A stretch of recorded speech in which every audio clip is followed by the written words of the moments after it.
As that sweet, longing voice starts to sing, the audience seems to hold its breath under the dark stage lights as the tune of Nights in White Satin drifts through the air. "No need to incite the audience," says the man with the silver hair and the instrument tucked tight to his chest. "All it takes to freeze time is a single sustained note." A man named Justin Hayward is that. The renowned singer, the blues poetic core, and one of the century's most subtly iconic figures in music. In contrast to Mick Jagger, David Bowie, and Freddie Mercury, he was neither ostentatious, quirky, or noisy. Instead, Hayward created Inner Symphony, an album that shattered the mold of conventional rock music by transforming melancholy into beauty and love into song.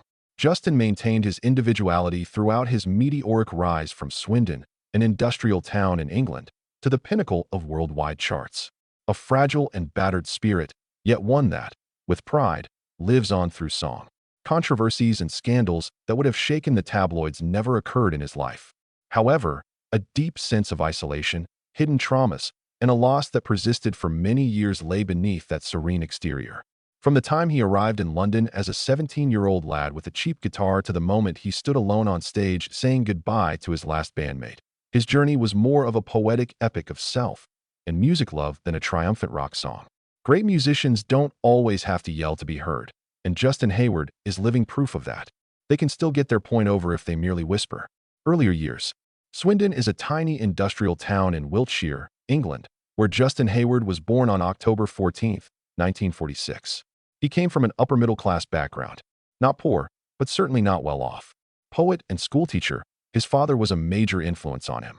Although his mother, a down-to-earth woman, subtly encouraged her son's creative aspirations, his sensitive and reflective nature, nurtured in their humble house, where Wordsworth's lyrics blended with BBC radio, would later provide the impetus for the lyrical beauty of his music. Justin showed early indications of musical ability, although he wasn't considered an outstanding child by others. An acoustic guitar, a modest present from his parents when he was 9 years old, unleashed a vast mental potential in him. He learned guitar by ear, emulating the riffs of pre-rock British icons like The Shadows, Buddy Holly, and Elvis Presley. By the time he was 11 years old, Justin had mastered lead guitar and was producing melodies by gut and feeling alone, despite his lack of formal training. During his adolescence, he experienced a mix of fantasizing, isolation, and a desire to break free from the confines of his rural hometown. He participated in student bands, fair performances, and charity concerts while at Commonweal School. It was never Justin's place, though. He had more in mind than only playing music. He yearned to be a part of it, to have it shape him, and to live through it. Justin Hayward departed Swindon for London by himself when he was 17 years old, while his classmates were still occupied with final exams and decisions about colleges. A few changes of clothing, a beat-up guitar, and several demos that he had recorded himself were all in his suitcase. The possessions of a young man who staked his whole future on music. In the beginning, life in the capital was tough. We ate instant noodles, scribbled songs for money, sang radio jingles, and played in dive pubs in the East End. No matter how bad things got, Justin kept going because he truly thought music might cure him. He reached a turning point that altered the course of his life because of his belief and some fortunate breaks. After lead singer Denny Laine left the band, the Moody Blues were looking for a new path, and one of his tapes ended up in their hands. The quiet lad from Swindon would become their new spirit and write the most illustrious chapter of their history, the early career, unexpectedly. A guitar, a few tracks that he had recorded himself, and an unwavering faith that music would lead him to his fate were all that Justin Hayward brought with him to London in the early 1960s. One of the era's skiffle talents, Lonnie Donegan, and he quickly inked a management deal. However, conflicts in artistic vision led to the swift dissolution of the relationship. For me, it was a first-hand experience with the seedier side of the music business. Not everyone could be heard just because they had talent. Justin, though, remained unmoved. In his spare time, he continued to compose music, record voice demos for producers, and play in the obscure band The Wild Three, which never gained any traction beyond local venues. Throughout that time, he mastered the skills necessary to thrive in the profession, enduring late-night lyrics revisions, fighting for even the most modest jobs, and performing jingles for rent. Those rough edges didn't dampen his fervor. They made him a quiet, unstoppable artist. In 1966, something changed. The Melancholy Blues, who had formerly been popular thanks to the song Go Now, were in a state of turmoil after Denny Laine left the band. They needed a fresh start and a new teammate. As a demo tape of Justin's own music, he sent it in via a common acquaintance.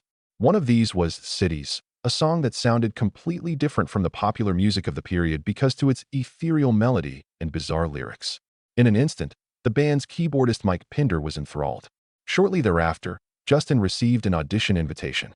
Playing an original piece, the young musician astonished the band with his red ES-335 guitar and a focused expression on his face. They didn't only see a guitarist or singer. Someone who could bring the gloomy blues out of hiding was seen by them as an artist with soul. Not long after that, Mike's longtime friend John Lodge also joined the band, rounding out the now iconic lineup. With that, the unnamed Swindon lad formally joined the Moody Blues, kicking off a musical career that would alter not just his own trajectory, but also the course of rock music in the 1960s. A breezy, psych-pop-infused tune typical of that early period, Fly Me High was the first recording to include Justin.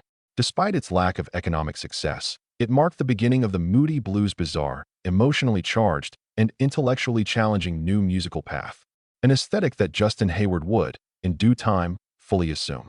Afterwards, there was absolutely no room for question. As a musician, Justin could do much more than sing and play guitar. He sparked a creative revolution unlike anything the band or the genre had ever experienced before, igniting the Moody Blues and rescuing them from their rut. Achieving professional success, Justin Hayward's arrival to the Moody Blues marked the beginning of a daring new era for the band in the span of a single year. Thoughtful, original, and completely unlike anyone else of their time. Days of Future Past, released in 1967, was a watershed moment because it combined contemporary rock with a whole classical orchestra. Justin Hayward released music that was ethereal, reflective, and fantastical during a period when most bands were playing blues, R&B, or protesting the war. Written while he was only 19 years old, Nights in White Satin became a classic and was included at the end of the album. An emblem of a musical era defined by philosophy and the desire to transcend reality, the song became a worldwide smash with its sweeping mellotron, lyrical romanticism, and emotionally driven vocals. The road to a string of legendary albums was laid by that success. Spiritual inquiry into cosmic awe and existential crises in 1968's In Search of the Lost Chord. As 1969 drew to a close, Justin's radiant presence showed through with his enchanting harmonies and Love to See You melody. In 1969, a moving vision of humanity's future was presented to the generation that would follow us. A change in their storytelling style, a balance issue, a political and existential crisis in 1970, etc. For a generation caught between hope and disappointment, these albums served as a musical manifesto. And Justin Hayward was the driving force behind it all, contributing lyrics, melodies, and the blues' emotional core. He was never garish or overbearing, but his music always seemed to reach deep into the souls of those who heard it. The Moody Blues took an unexpected break in the early 1970s, after releasing their seventh studio album, Seventh Sojourn, in 1972. We were all emotionally and mentally exhausted after nearly 10 years of nonstop innovation. Justin was no exception. He confessed once that we had lost track of our destination. Around this time in 1975, Justin and John Lodge released Blue Jays, a collaboration.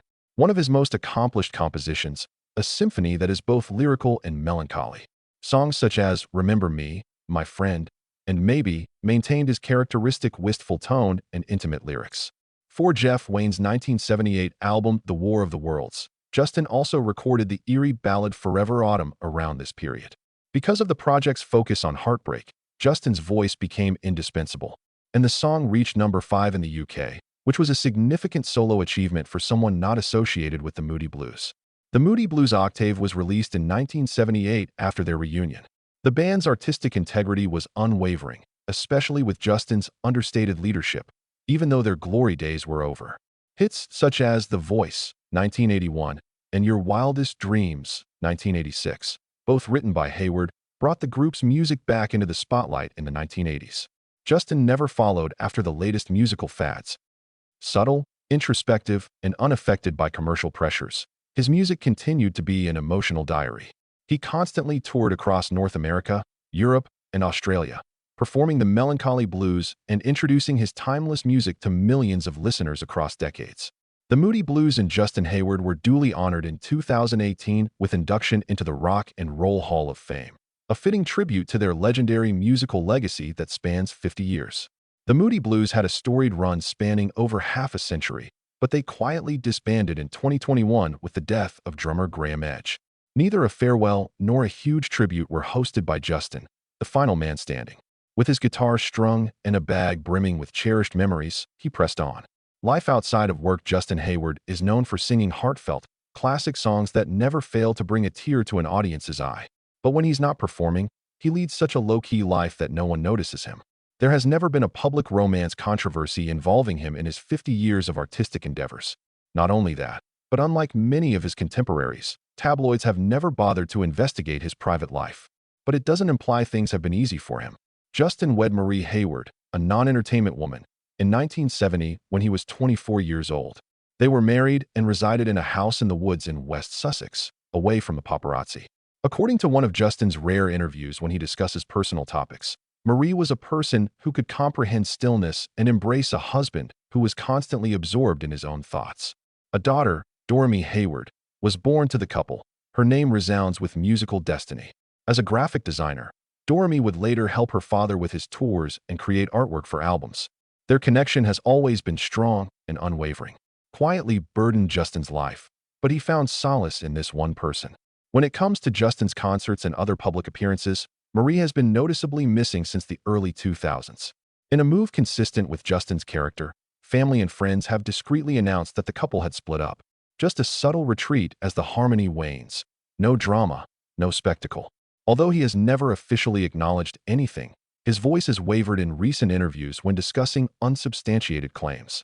As he enters his twilight years, Justin continues to live alone, lugging along his guitar, a handful of books, and an unseen stillness whenever he goes on tour. He has suffered losses in other areas of his personal life as well, not only his marriage. His close buddy and bandmate from the Melancholy Blues early days, Ray Thomas, died of prostate cancer in 2018. 3 years down the road, at the age of 80, the band's drummer Graham Edge passed away as well. He was the last original member left after Justin. Even though he is now the sole performer, Justin has stated that he still looks at Graham's former seat on the right while they play. Despite his absence, I continue the beat as if we were playing together again.